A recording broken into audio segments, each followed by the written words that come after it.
Welcome to Pet Pals. I'm Dee Dee and this is Randy, and we're here at Frederick County Animal Control with some adoptable animals that you might consider adding to your family. And our first guest is Mama.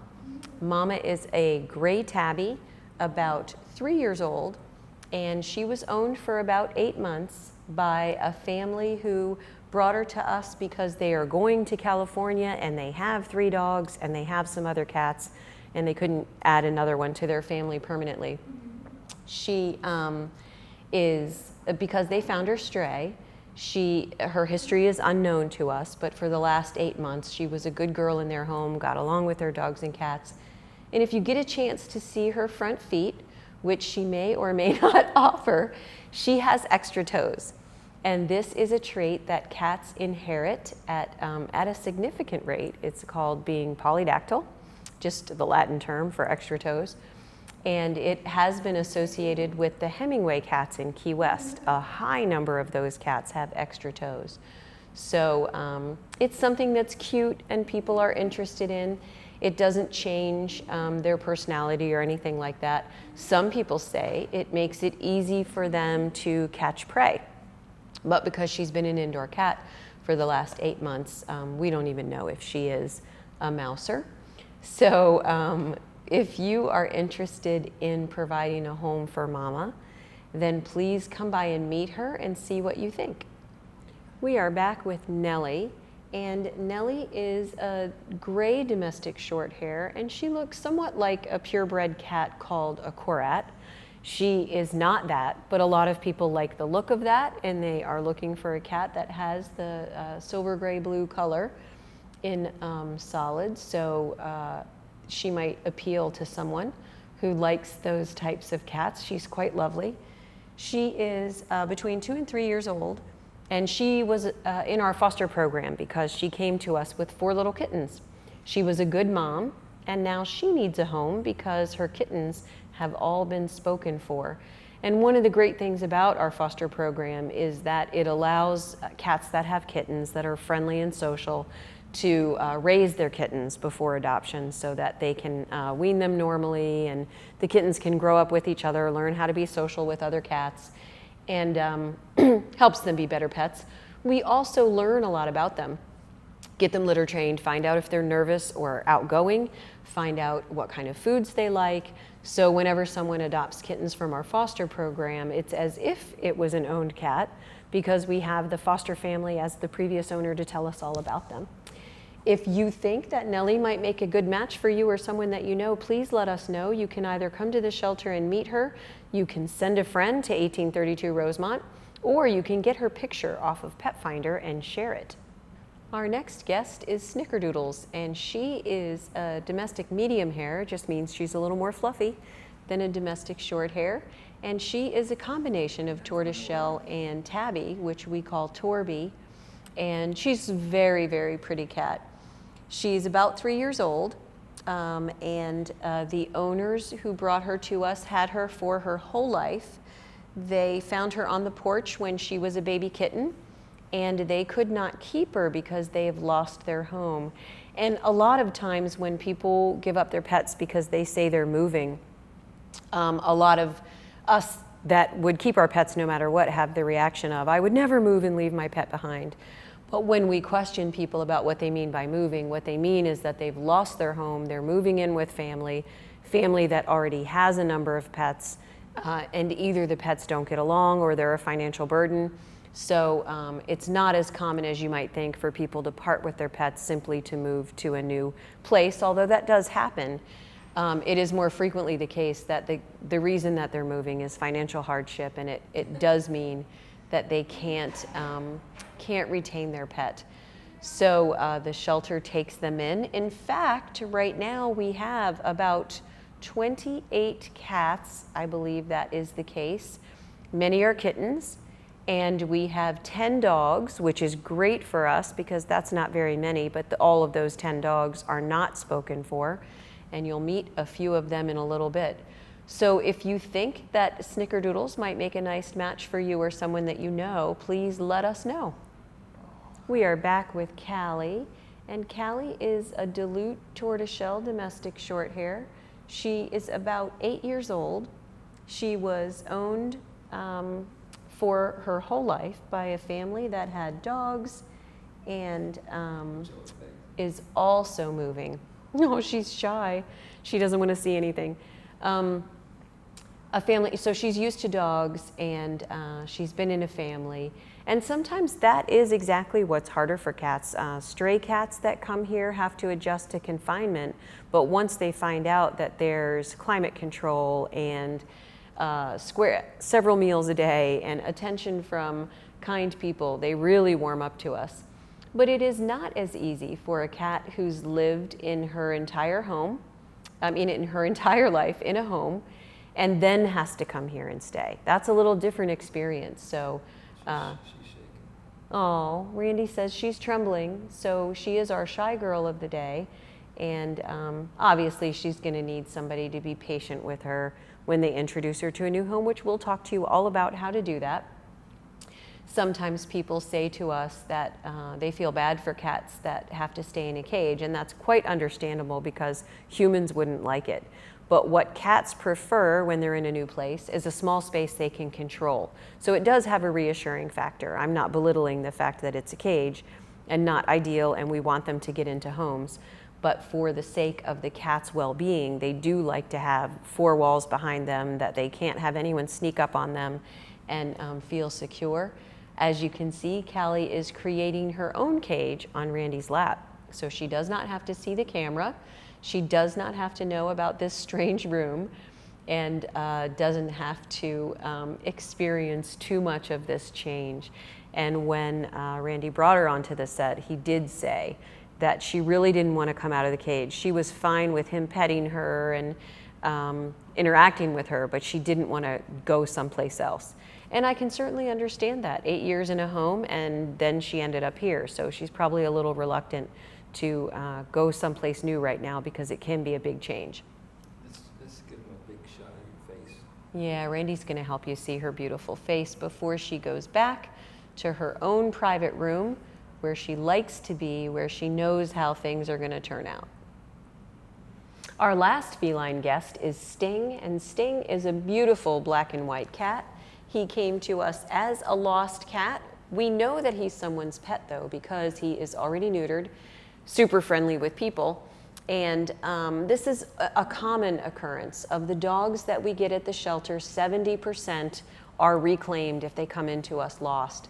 But with cats, it's less than 5%, and many years less than 3% of the lost cats are reclaimed. Now, I will grant you that a chunk of those lost cats, we can tell, were never owned. They don't want people to approach them, they're difficult to handle, and very frightened. But many lost cats are just like Sting, Sting being not his real name. So if he looks like a cat that you know that is named something else, by all means, let that owner know that he might be here at the shelter. He's got unique markings on his face, so he would be pretty easy to match to a lost report. We also ask people if they have lost their pets to send us a picture, because surprisingly, people will often describe their pet in a way that doesn't match how we would describe them. And that doesn't mean that they're wrong in the description, it's just partly how they feel about their pet. For example, a lost Labrador Retriever mix can be any color and any size. So we need more information. If someone had lost their black cat and described him as black and white with a half mark on his nose, it'd be kind of easy for us to match him up. Since he didn't have a collar and he didn't have a microchip, and we have no matching lost report, there isn't any way for us to find his owner other than putting him on the TV show, putting his picture in the newspaper, posting him on Pet Finder, all of which we have done. So it is a big effort that we put out to try and let people know the animals that are here that are lost. But as I said with cats, it's a very low percentage of lost cats that are reclaimed. So if you do know anyone who has cats, if they get lost, just encourage them to let us know immediately and to come in person to look for their cats. Sting is going to make someone a great companion. He is outgoing and friendly and brave, and he, unlike Callie, would absolutely walk around and conquer this whole entire room. So if you are interested in a big, lovable cat, and Randy did say he's purring happily even though he wants to get down, then please come by the shelter and look at the cats we have. As I said, we have quite a number of cats and kittens available for adoption now. Some are already spayed and neutered. Some are already declawed. While we discourage declawing after adoption, we definitely keep a waiting list of people who must have, for whatever reason, a declawed cat, and we let you know when they come into the shelter. And of course, we had Callie today is declawed, and Sting is not, and he's not using them at all. And certainly if you adopt a cat from us that is not declawed, we will tell you all about training them. It is not true that they can't learn not to wreck your stuff. I've had cats all my life and never had any of my cats ruin anything. And that is due to introducing them to the house in the right way so that they can understand what the rules are. Sting is available for adoption, and if you know anyone who might be interested in him, please share his picture around. We're going to be back after a short break with more adoptable animals. We have today mostly dogs, but one special treat for you. I hope you join us.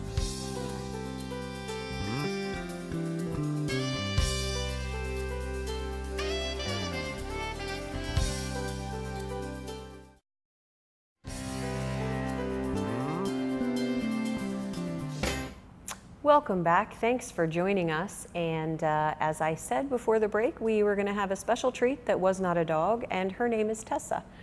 She is a chinchilla, and unlike the TV news, we're not going to make you wait till the end of the show for our special guest. Tessa is about 6 years old, and chinchillas live about 12 or 13 years, just like a cat. So she is going to take quite the commitment. It's not like other small animals like gerbils and hamsters that don't live as long. Chinchillas are shy. They have a couple of habits that you need to know if you should want to adopt them. Their fur is amazingly plush. They rarely shed, and they need to have the little bowl that Tessa just jumped into. Very fine silica sand, like from the most beautiful beach you can imagine, that they like to roll in, and that keeps their fur in condition, and they enjoy it. So it's one of the fun parts of having a chinchilla, cute things that they do.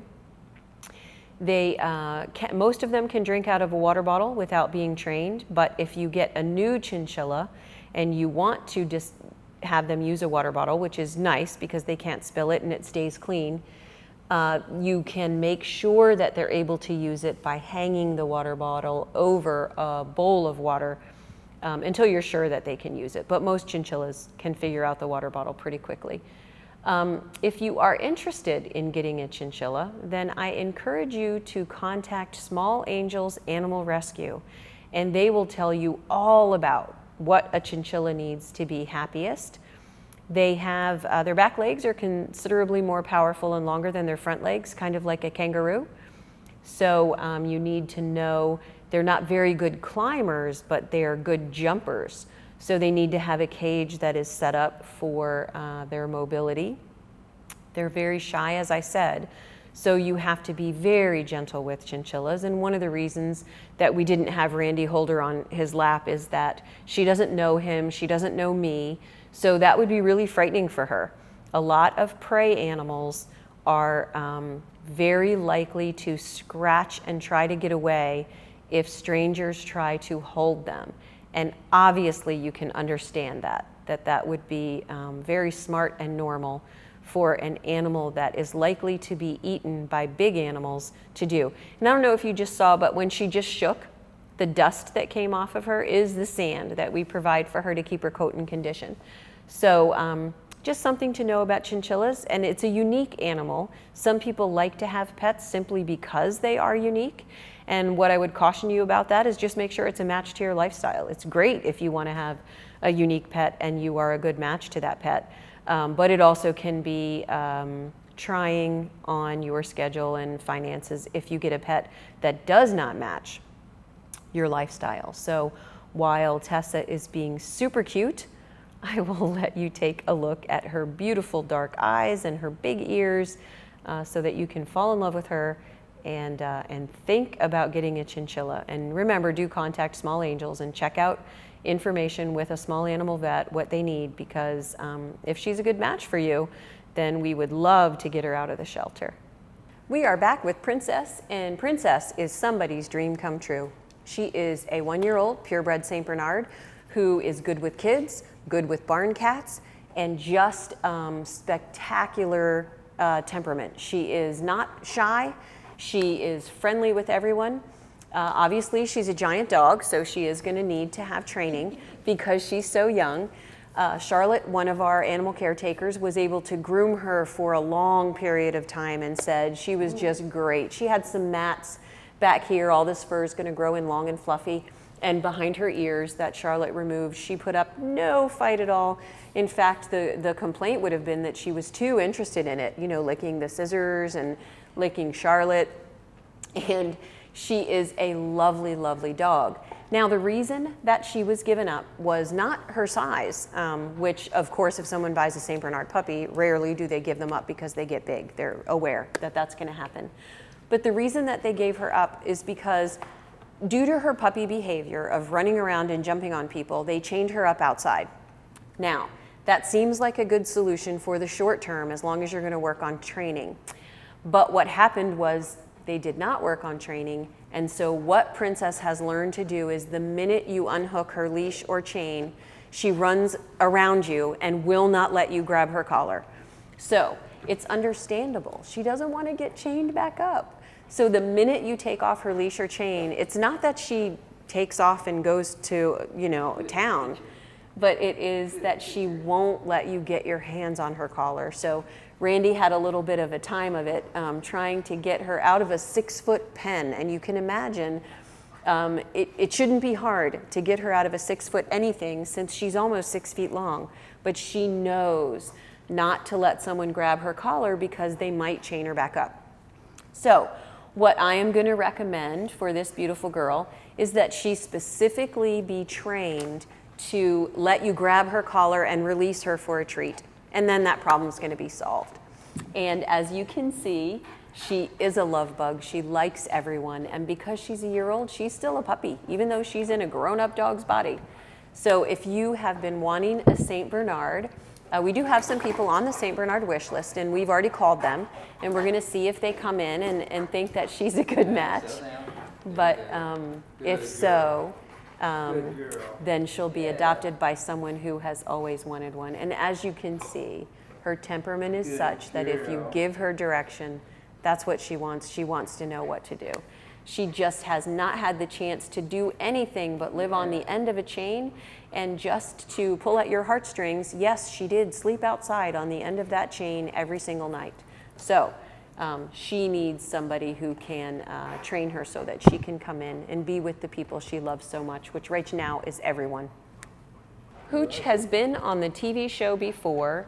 Hooch is a Mastiff mix, probably Cane Corso, and he came to us from a woman who had a pit bull mix, and she was raising puppies with Hooch as the father and her pit bull mix as the mother.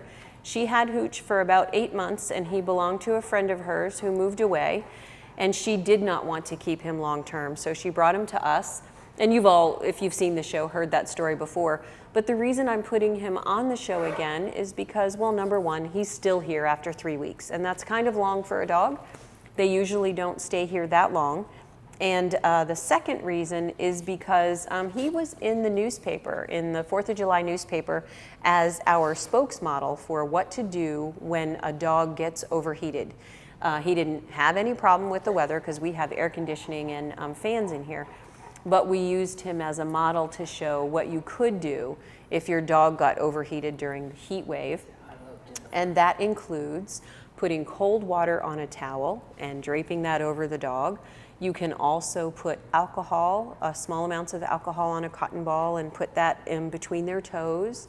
You can also take a bottle of cold drinking water and place that in their in between their arms and their body, or their legs and their body, and help them cool off. Obviously, if a dog seems to be in distress, whining, very bright red mucous membranes, which means their tongue and their gums, then you do need to get them to the vet right away. Dogs don't sweat all over their body like we do. Their feet can sweat and they can do evaporative cooling through their mouth, but that is not enough for the hot weather that we've been having. So dogs with short noses like Hooch and Pugs and Shih Tzus and Cavalier King Charles Spaniels, some Chihuahuas, are more at risk for heat distress than dogs with a longer nose. So he's just a lovely, lovely dog. He's everything that Mastiffs are meant to be. He's protective and loyal and sweet and calm. And we gave him a bath when he came in. He was just such a gentleman. He's going to make someone a really great pet. We just have to find somebody who loves all that he is. His beautiful face and his huge size means we have to find somebody who's right for him. And I'm sure that we will. So I wanted to feature him again. And certainly if he's not the dog for you, which he is not for everyone, you could go on petfinder.com and you could share his photograph on your social networking sites so that he could maybe reach someone who doesn't normally come to Frederick County Animal Shelter. Our next guest is Tanner, and Tanner is a Chinese Shar-Pei. And Shar-Peis are similar to a Chow in their temperament. He is probably not a purebred Shar-Pei because his tongue isn't black. That is another trait that Chows have that most Shar-Peis share. We found him as a lost dog, so that means his real name is probably not Tanner. We actually found 2 Shar-Peis in the same week, which is a little odd because it's a more rare breed, and I don't know that they're that common in Frederick specifically. And we found the 2 in separate locations, so we don't think that they were related to each other. It was just a weird coincidence. And as I said, 70% of our dogs are reclaimed, but Tanner was not. So he is in need of a new home. And as we do with all of our dogs, we assess their behavior, we give them delicious food and then grab it away. We give them a toy, play tug of war, see if they get riled up, and we report all of that to you. And Tanner did very well in his behavior assessment and seems like he was somebody's wonderful pet. He's already neutered, so clearly someone cared about him. And it will always be a shelter mystery. We get almost 6,000 animals a year, and as I said, 70% of the lost dogs are reclaimed. So that means that half of our dogs, you ate your treat, good boy. Half of our dogs are given to us from people who don't want them anymore, and of the stray dogs that aren't claimed, that 30% of half, it will always be a mystery why wonderful, wonderful dogs like Tanner end up separated from their family, end up in the shelter, and we're the only shelter in Frederick, so if people are looking for a dog, they usually either know about us or are directed to us by the first few people they tell that they have a missing dog, and that we have that number of dogs not reclaimed. Tanner, interestingly, has a microchip, but the information on the microchip is outdated and was not helpful in finding his owner. So it is great to microchip your dogs, and what may have happened is if he was purchased from a pet store or breeder who microchipped, and the person who purchased him never registered the chip, then it can be that the chip was not in their planning, but at least it let us know that he was owned at one time. Obviously, since he's neutered, we know that as well, and from his behavior, we know that. So we suspect he's going to make someone a great pet, and just like Princess and Hooch, he might be a dream come true. Sometimes people have always wanted a Shar-Pei or a St. Bernard or a Cane Corso. So I am here to tell you that we get every kind of dog you can imagine. If you are willing to wait and get on our waiting list, we can make those dreams come true. Our last guest is Piper, and Piper is around 8 months old, and she is a puppy that was found in Frederick and not reclaimed by her owner. And since she was not wearing any ID, we have made up the name Piper for her. She does not know it yet, but we are working on that. And Piper is probably part German Shepherd and maybe part Beagle or some other kind of hound because of her freckles on her face and her short nose. She is very friendly and outgoing, as you can see. And because she's 8 months old and came to us as a stray, we don't know much about her past training, but she doesn't seem like she had a lot of it. So we will be working at the shelter on having her walk on a leash and not jump on people as much. She's allowed to do it during the TV show, of course, and teaching her to sit when we ask her to. And one of the things that any of you who have adopted dogs from us know is that we, good girl, is that we recommend working on target training, which you can look up on YouTube, but it's a great skill for dogs to have, and it helps them to learn to focus and be controllable for you. And whenever we have the adoption discussion with you, we tell you about that. If you choose to do it, that's great. If you don't and have experience training dogs, you can use the methods that work for you.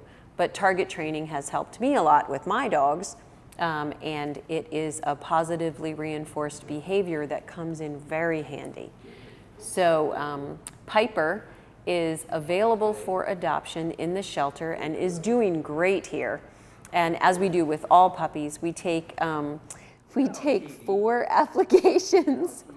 And I wanted to move the carpet so her leg didn't get stuck under there.